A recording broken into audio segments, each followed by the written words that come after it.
The Man Who Followed Them Home. My name is Mark Bennett, and 3 years ago, my family and I took a vacation to Europe. For most of that trip, I thought the strange man we kept seeing was nothing more than a coincidence. I was wrong, because 8 days after we returned home to Ohio, my 16-year-old daughter saw him again, standing across the street from her school. It started in Prague.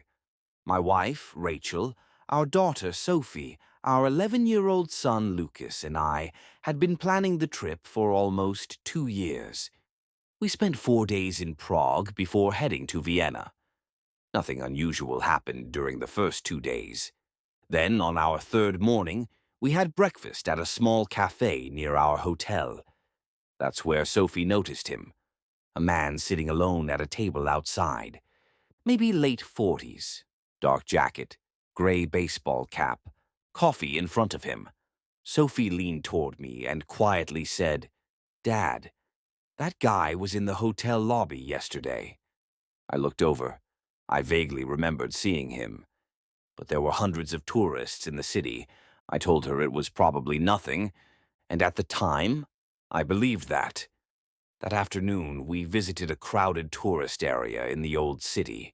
We spent hours walking around. By evening, I'd completely forgotten about the man, until Rachel grabbed my arm. "Mark," I looked at her. She nodded toward the other side of the street. The same gray cap, the same dark jacket. The man was standing near a souvenir shop. He wasn't looking directly at us. He seemed to be studying something in the window. Rachel asked if that was the man Sophie had mentioned. I said yes. She laughed. "Small city." That explanation was good enough for me. Until the next day. We checked out of our hotel and took a train to Vienna. Different country, different hotel, different city. That evening we went to dinner at a restaurant several blocks from where we were staying. Halfway through the meal, Lucas dropped his fork. I bent down to pick it up. When I sat back up, Sophie wasn't eating. She was staring past me. Her face had changed. "Dad." I didn't even have to ask. I turned around. Across the restaurant, sitting alone, was the man in the gray cap. That was the first time I felt genuinely uncomfortable. Not scared. Not yet. But uncomfortable. I watched him for several seconds. He never looked at us. Rachel whispered that maybe he was traveling the same route. Prague and Vienna were popular destinations. It wasn't impossible. So once again, we explained it away. The following morning, I decided to test something. I didn't tell my family. Our original plan was to visit a museum. Instead, after breakfast, I suggested we change plans and take the subway to a large park on the opposite side of the city. Nobody objected. We spent nearly 2 hours there. No gray cap, no dark jacket. I actually felt stupid for being suspicious. Then we left the park, and as we walked toward the subway station, I saw him. He was standing across the road. This time, he was looking directly at me. Neither of us moved. For maybe 3 seconds, we just stared at each other. Then a bus passed between us. When it cleared, he was walking away. That was when I stopped believing in coincidence. I didn't tell the kids, but I told Rachel that night.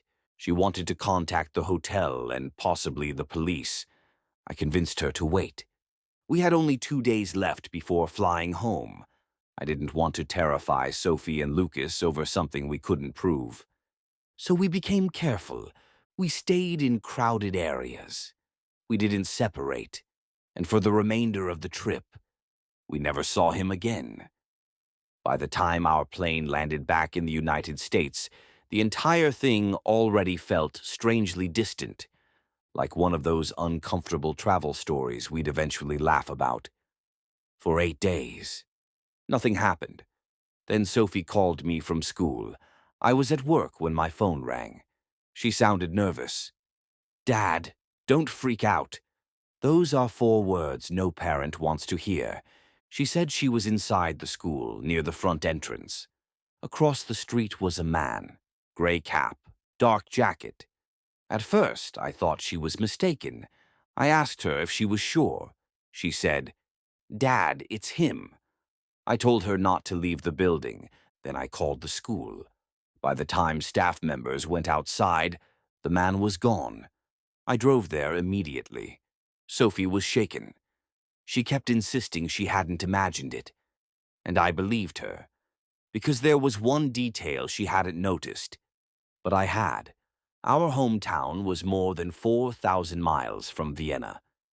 The chances of accidentally encountering the same stranger here were essentially non-existent. Someone had followed us home. That afternoon, I contacted the police. We explained everything. Without a name, photograph, or license plate, there wasn't much they could immediately do. But the school had exterior security cameras. One camera faced the street. We waited while the footage was reviewed. And there he was, standing across from the school, gray cap, dark jacket. But something about the footage bothered me. He wasn't watching the entrance. He wasn't watching Sophie. He kept looking farther down the street, toward the parking lot, toward my car. For the next several days, we changed our routines. I drove Sophie to school. Rachel picked her up. We checked the doors every night. I installed additional cameras around our house. Nothing happened. No strange cars. No man. No messages. Nothing. After 2 weeks, I started wondering whether it was over. Then one night, at 2:14 in the morning, one of the cameras sent an alert. Movement near the side of the house. I opened the recording. At first, I saw nothing. Then a figure walked slowly into frame. Dark jacket, gray cap. My stomach dropped. He wasn't standing on the sidewalk. He was beside our house. I called the police immediately. Then I went downstairs and I didn't go outside. I watched the camera feeds from inside while Rachel stayed upstairs with the kids. The man moved along the side of the house, then stopped near one of our windows. He didn't try to open it. He didn't touch anything. He simply stood there. Then he looked directly at the camera and raised one hand, not waving. He was holding something, a small black object. Then he placed it on the ground and walked away. Police arrived minutes later. They searched the area but didn't find him. One officer examined the object he'd left behind. It was a small luggage tag. At first, I didn't understand. Then Rachel did.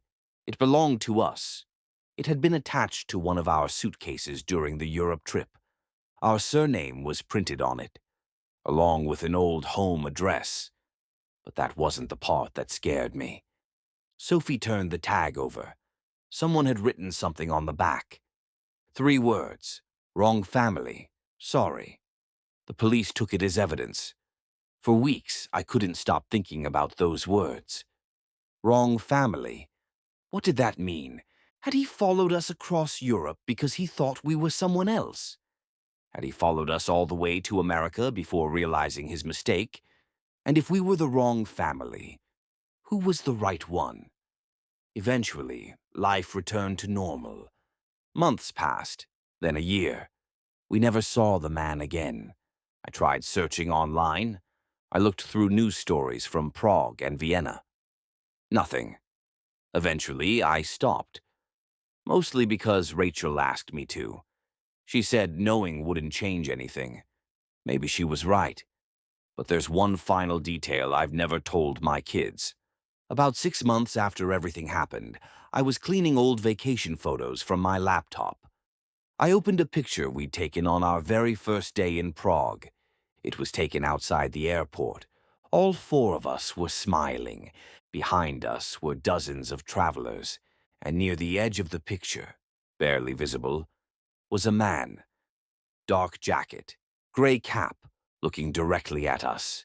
The photograph had been taken less than 20 minutes after we arrived in Europe, which meant he hadn't started following us at the cafe. He hadn't noticed us at the hotel. He was already watching us, before we'd even reached the city. And to this day, I still don't know why.